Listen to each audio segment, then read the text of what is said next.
Now, we are 7 weeks, yes, already 7 weeks into the new year. And how are those resolutions holding up? If you decided to put self-care first in 2025, you might have turned to ClassPass. Now, it's a subscription service that allows people to book fitness classes and other wellness services. And we looked up the selection of fitness classes just around here, around CNN offices in New York. Almost 20 options, yes, within walking distance. The question is, will Paula get to any of them?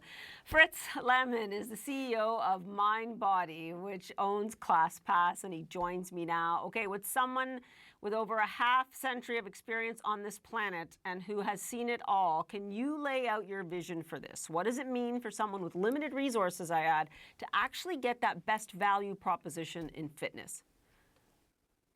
Yeah, well, it sounds self-serving, but I'd say use ClassPass.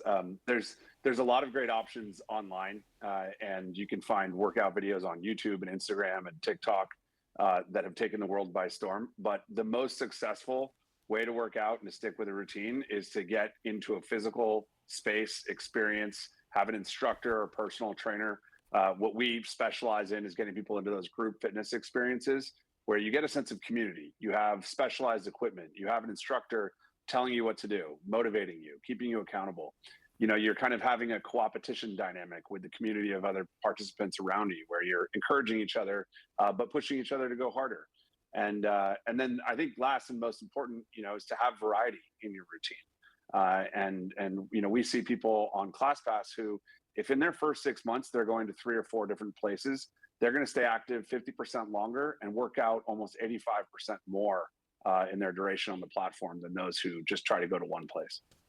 And in terms of the technology here that makes this possible, it's not just the platform that affords customers, but how does this actually translate into a good business model? I mean, to quote someone else here, you're not a fitness company, right? You're a tech company. Is that the right way to think about this?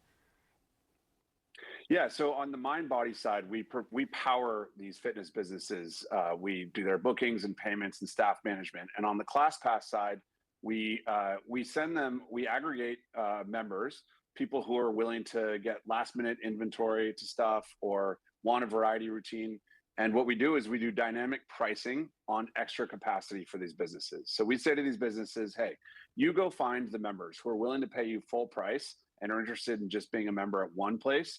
We've got this pool of people who want variety in their workout routines. They want to habituate at 3, 4, 5 different places. And they're willing to tolerate some unpredictable booking access. And what we do is we take their spots that they're not going to sell, and then we dynamically price that. We surge price to try to get them the best possible price they can for their extra capacity. And, with no marketing fees or customer support costs, we're basically just giving them pure, high margin revenue for that unused capacity and to drive new visitors into their businesses. And given the fact that you may be finding some success in all of this, are you considering an IPO? I mean, the environment for this, I'm wondering what you think it's like right now. And I will add, your company's had some, I'd say some bumpy roads in the past with trying to actually go public. Well, ClassPass and Mindbody was public and was taken private by Vista Equity, who's one of the 2 or 3 most successful private equity firms in software in the world. ClassPass was backed by a bunch of the top brand venture capital funds, but we were independent and we did an equity merger.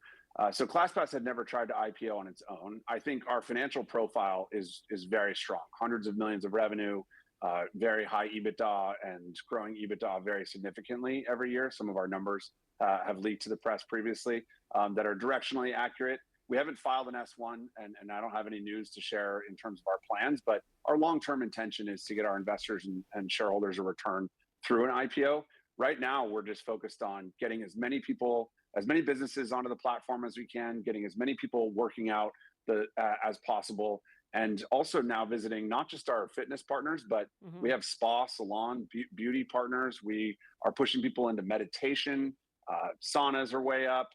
Body scans are up 150% last year. So ClassPass is really expanding, not just providing you with access to studio group fitness experiences, but gyms, wellness, and kind of a more holistic routine that's, I think, positioning us for even more financial success than we're already having.